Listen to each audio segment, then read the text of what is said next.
No, di po siya mabalaka. Siya, there is no searching of his understanding.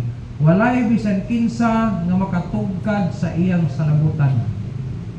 Di gina ba? Dili gini mo na mapanay. Matugkad ang iyang salabutan. He giveth power to the faint. At itong nagkaluya, kung mudangot to sa iyaha, tagaan ta niya kagahong, aron mahimong babalik ang kusog. And to them that have no might, He increaseth strength.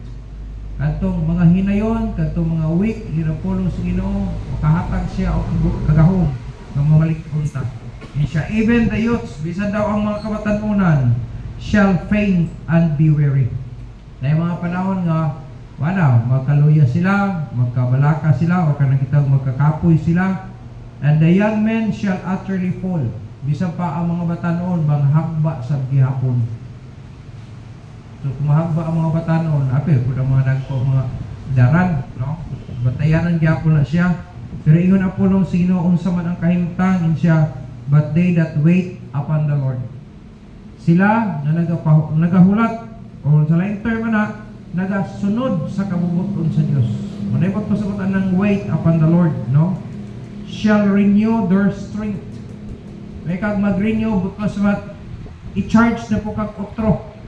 But pa sa bot, ibalik ang imong kusog, ang imong kadasig, ang kalipay, ang kalinaw, no? Mani siya mga butanga kung magtinguha ta diha sa Ginoo. And they shall mount up with wings as eagles. O may kag mount up paibrabaw, no? Ubot pa sa bot panglambo. No.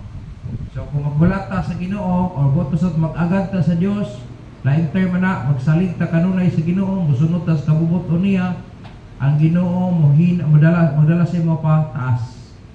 No? Pareha na sa term gitawag nga siya nga magpaubos, ang Dios magpataas sa iya. So klaro ginagingon sa James 4:10. Humble yourselves in the sight of God, in the sight of the Lord, and He shall lift you up.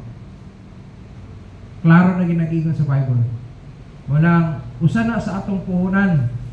Kung kita magpaubos diha sa Ginoo, kunya magkapahimuot ta sa Dios, ingon ang Ginoo, itaas ka niya, i-lift up ka niya. Pero dili na buot pasabot nga isa lang ka oras na napaubos kayo sa kauras, and lift up ka, dili. Kanang gitawag og wait upon the Lord, it takes time. No? Bot pa sa bot, gina-practice ni mo na. Dili na kong magic. Pero naisiguradong epekto. Sa atong kinabuhi maigsoon, ating mga pangandoy, hindi mga plano, na ginahunahon nato nga, unta, ingon ani, ingon ana. Ang term anasawan is dreams, no? Mga damgo, mga tinguha nga gusto makabot sa kinabuhi. Marang uban, eskwela gid siya. Ako tong una bisag lisod. Ganay gid makahuman ko sa akong kurso. Wala pa may computer tong una, pero magtan-aw ko anang makinila daw, typewriter, tak tak tak tak tak tak ni, tak tak tak tak tak tak tak ni. Tanaw ko nila, naa sila sa aircon nga room. Ya. Pagkaon to, matulas kantin, kaya makaon, maniud to. Pagka alas 3, nasa na snacks. Pagkahapon, magpili yung pag-consent panihaponon. Kaya nakasa na yung kwarta. Hindi ko gusto magpabilin ko anong trabaho na ako. Mag-una, mag-nasbas, manapling, maglagada, magbirada. Hindi ko anong. Ako ko kayo nga trabaho. Pagkatapos gamay, pag-ikabot. Skoy lagi ko bisag lisod. Nga naman, tungod kay gusto na ko kabuton ang akong pangalan. Dili na siya lisod diya sa Dios. Bisag saan mo tuon ang Bible, ang tanan mahimo gyud sa Dios. Kung nahimo niya ang universe, kung nahimo niya ang gagmay mga butang nga dili nato makita. Dahil mga butang nga kana lang pila, itawag lang pila kana gagmay urang amigas, titod gagmay sakit, kakatol-katol, o makapaak. Alos din mo makita. Napay kita mo tungaw. Nakakita na mo tungaw. Pula ang kulor, pero perting pagkakatulad yun. O makapilit sa imo ng palit. Mga butang na. Halos dili na to. Ang term na siya is microscopic sila. Microscopic. Pero binuhat sila sa Ginoo. Kung nahimo na sa Ginoo ang universo, kana lang pangandoy nato di mahatag sa Dios. Mahimo ay. Nagi bersikulo ana sa Bible. Romans chapter 8 verse 32. Kung ako masap, verse 32 na siya. Sa Romans 8. Kana, sakto na. He that spared not his own son. Wala gani daw niya gidinalo, wala niya gimakuli, no? Wala niya gidinalo niya paghatag iyang anak, gihatag Ginoo niya iyang bugtong anak. Nani sa tuwa para sa kaluwasan. Di ba sayon ang giantos ni Jesus Christ?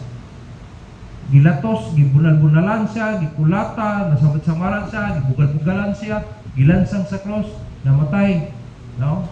Adisir niya na kumpleto ang iyang tahas para sa kaluwasan. Dili sa yun to na trabaho. Pero gihatag to sa amahan. Kabalo ang amahan nga mo na may tabo siyang buktong anak. Ma-rescue lang ta. O karon nag-enjoy ta sa maong benepisyo na gihatag sa Ginoo. Pinagi kang Jesus Christ. Kung nahatag man daw niya iyang buktong anak, orang sumpay na, how shall He not with Him also freely give us all things? May all things, apil na diha imong pangandoy, imong tinguha, no?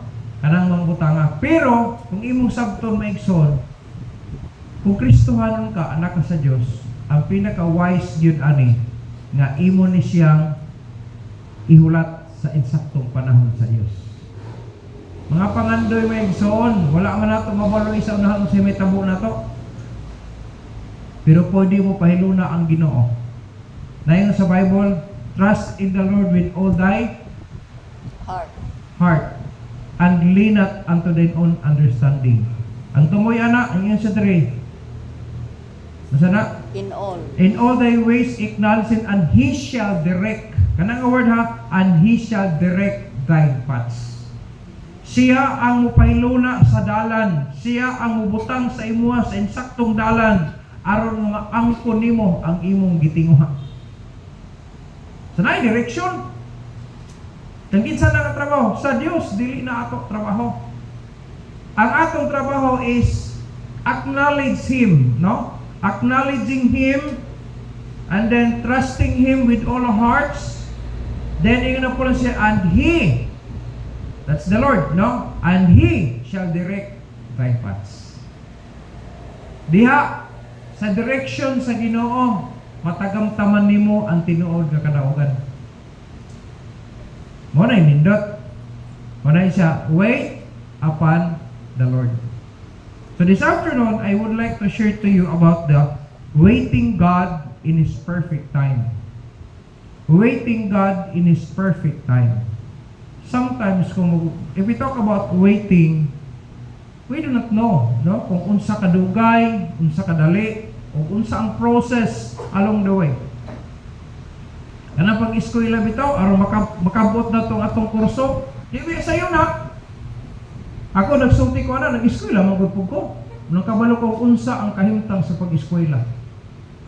Kaya hay na kayo ng mga anak karon nga may siya, mo ni among tuition fees, mo ni among bayron sa among kuan, may na unya mga ginikanan maka-provide dayon sila. Sa akong panahon tunguna bisag 5 centavos, kinusnot pa akong kilig kay mga ikog 5 centavos. What is 5 cents? Yaw-yawan pa ka, di pa katagaan. Wala! May mata! Lisa day! Na yung mga panahon mo absent ko, maguna, maghagpas, magbirada, aron makatigong kong kwarta, palit na ko papel, lapis, or ballpen, pagkatapos, mubayad pa ka sa fund drives. Kaniadto po mo ng fund drives. Halos singhonong ko sa akong pag-grade 4 muna. Kay among us, no, sa among mga estudyante tan ko magmahay nga naluwas gid ko. Yawa pa ko magmahay nga gibiyaan ako to ako mga pangandoy sa kalibutan ug nako sa ministry. Papo ko nagmahay nga na pastor ko. Pero ang akong sakripisyo tung unang mag-eskwela ko, nagamit na po sa akong panahon karon.